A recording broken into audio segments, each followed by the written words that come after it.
today we're going to be talking about or answering a couple of questions on topic 12, the HL topic.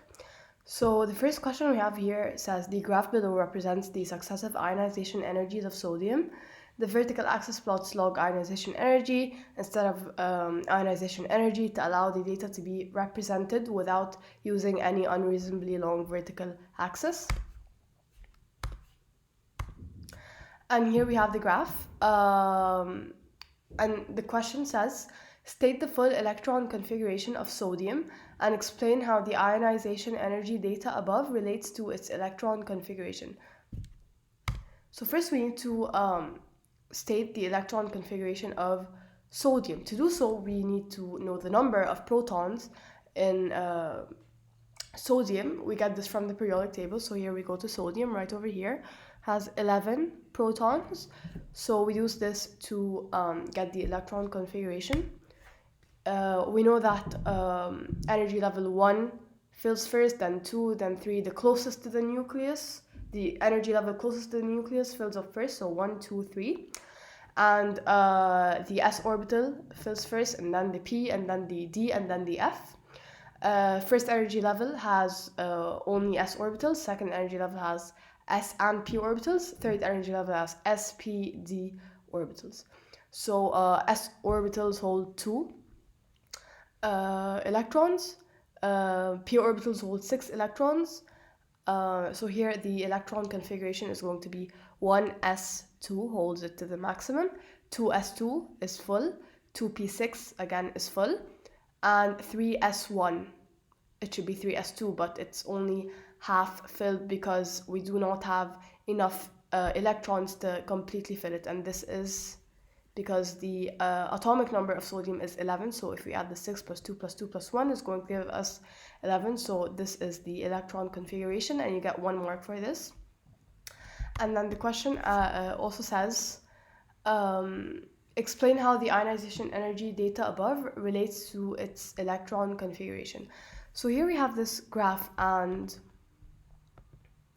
given the electron configuration over here, we can see that the 3s is the electron in the 3s sublevel is alone, and it's not stable because it's only half filled. So it can, and it's the farthest away from the nucleus, away from the strong nuclear charge, and therefore can easily be removed, does not require too much energy to be removed. So removing this one electron in the 3s sublevel is going to be easy. It does not require a lot of energy because, again, it's far away from, or it's the farthest from the nucleus, and it's only partially filled. It's not, the s sublevel in the 3s is not fully filled, so it's going to be easily removed. And however, when we go back to the graph, we see a huge increase between the first ionization energy and the second ionization energy. So the first ionization energy here is relatively low because removing the 3s, we said it's easy, but then removing one of the electrons in the second energy level is going to require a lot of energy because the second energy level is actually filled and stable. When it's filled, it's really stable. So removing one requires a lot of energy to overcome the stability of this energy level. So removing this will destroy the stability, and therefore it will require a lot of ionization energy, and that's why the ionization energy here, difference here is huge, okay? So these are the answers. The first electron, the 3s sublevel, is easy to remove, we said that. Large increase between the first and second ionization energies as electron is now removed from energy level 2, we said that. And then also the next 8 electrons show relatively small increase as these electrons are moved from the same energy level, which is energy level 2. We can here see that the increase in ionization energy when from the second to the 9th electron is quite stable or similar. That is because they're all in the same energy level, so does not the difference between the energy required to remove an electron from each one is not very significant. And then it also says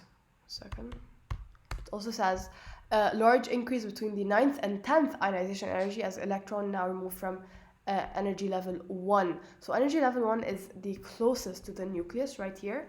So actually removing one is going to be extremely hard or require a lot of energy, as we can see here. There's also a huge gap because here we reached until here we're removing the 2s1, the 1 electron and the 2s1, and then removing one from the 1s2 is going to require a lot of energy because again we're entering a whole new energy level, so it will require a lot of energy to overcome the stability of this complete energy level. And here it says electrons in energy level 1 are the hardest to remove as they are closest to the nucleus, because they are closest to the full attraction of the nucleus, the nuclear charge, the attraction of the nucleus to its electrons that are around it. And then here we have another question that says, explain why the first ionization energy of aluminum is lower than the first ionization energy of magnesium. So to answer this question, we need to write the electron configurations of both aluminum and magnesium. So here we see that they're almost the same. The only difference is one electron in aluminum has one more electron in the 3p sublevel. So here when we actually look at the, you do not have to draw the orbitals in the test, of course, it's a waste of time, but I'm just showing you. Here, this is completely filled, stable, stable, stable. Here it's completely stable up until here. We have one extra in 3p that can easily be removed because, again, it's alone and it's not so stable. And it's the farthest away from the nucleus of the aluminum atom, as well as it's shielded by the 3s electrons. Electron shielding here is present. The 3s electrons are shielding this electron or from the full attraction of the nucleus, therefore not allowing the nucleus to be fully attracted to this one electron. So basically it's not really attracted to the nucleus and it can easily be removed. It does not require a lot of energy to remove this electron. However, here I'm going to ruin the stability of this 3s because it's already full and filled. Okay, so if I remove one, it's gonna be less stable, so it's gonna require more energy. That's why the first ionization energy, the energy required to remove 1 mole of electrons from 1 mole of gaseous atom, is higher than the first ionization energy of magnesium. So the answer is outer electron in aluminum is in the 3p orbital, which is a higher orbital or farther away from the nucleus. We said that. So it's more easily removed, as well as it's shielded by the 3s electron. So it's a 2-mark question. You need to mention both of these. We have the final question. It says, explain why the first ionization energy of sulfur is lower than the first ionization energy of phosphorus. So to answer this question again, we write both of their electron configurations. They're almost the same. There's the difference of 1 electron extra in sulfur. Here it has 3p4, here's 3p3, and here also gave 2 diagrams just to give a clear understanding. Sulfur has 1, 2, 3, and 4 from the 3p4 and it's 3p sublevel.